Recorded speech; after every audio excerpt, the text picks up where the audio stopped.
আসসালামু আলাইকুম ওয়া রাহমাতুল্লাহি ওয়া বারাকাতুহু। জান্নাতে প্রবেশের জন্য রয়েছে 8টি গেট আর জাহান্নামের গেট রয়েছে 7টি।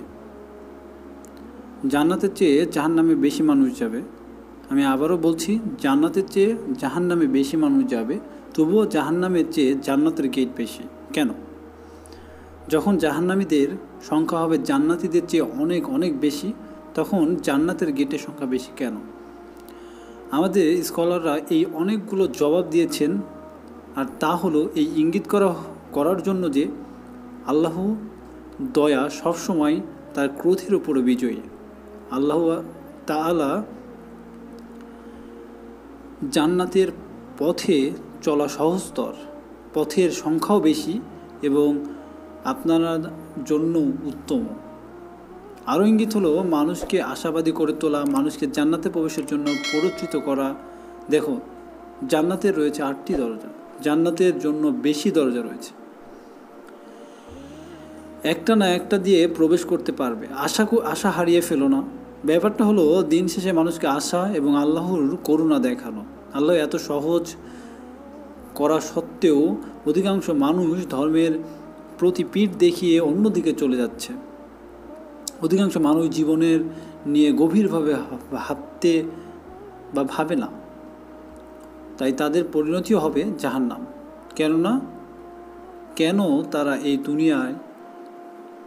দুনিয়ার জীবনে কে বিশাল ব্যবস্থাপনা তৈরি করেছেন? কে আমাদের জন্য চাঁদ, সূর্য, পাহাড়, পর্বত, নদী, নালা, রাত দিনের এত কিছু তৈরি করেছেন? আমাদের মানুষদের কেন দুনিয়াতে প্রভাবশালী প্রজাতি করে তৈরি করেছেন? কোন কারণে? সৃষ্টিকর্তা আমাদের কাছে কি চান? অধিকাংশ মানুষ এই প্রশ্নগুলো নিয়ে ভাবেন না। সেই বিচারের দিনে সাক্ষাতের কথা ভুলে গিয়ে দুনিয়ার জীবন নিয়ে পড়ে থাকবে। আল্লাহ এদের সম্পর্কে বলেন, সুতরাং আমি তাদেরকে তেমনভাবে ভুলে থাকব যেমনভাবে তারা ওই দিন সাক্ষাতের কথা ভুলে গিয়েছিল এবং যেমনভাবে তারা আমার নির্দেশনা ও আয়াতসমূহকে অস্বীকার করেছিল। আর যারা এগুলো নিয়ে চিন্তা ভাবনা করে তাদের আল্লাহ সম্পর্কে বলেন, নিশ্চয়ই আসমানসমূহ ও জমিন সৃষ্টি এবং রাত ও দিনের বিবর্তনের মাধ্যমে রয়েছে বিবেক সম্পন্ন জন্য বহু নির্দেশনা। যারা আল্লাহকে স্মরণ করে দাঁড়িয়ে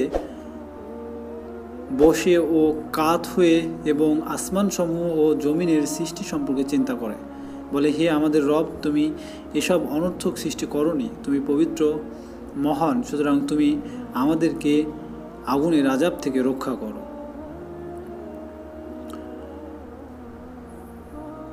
ধন্যবাদ সবাইকে। ভালো লাগলে চ্যানেলটি সাবস্ক্রাইব করবেন এবং পাশে থাকা বেল আইকনটি অল করে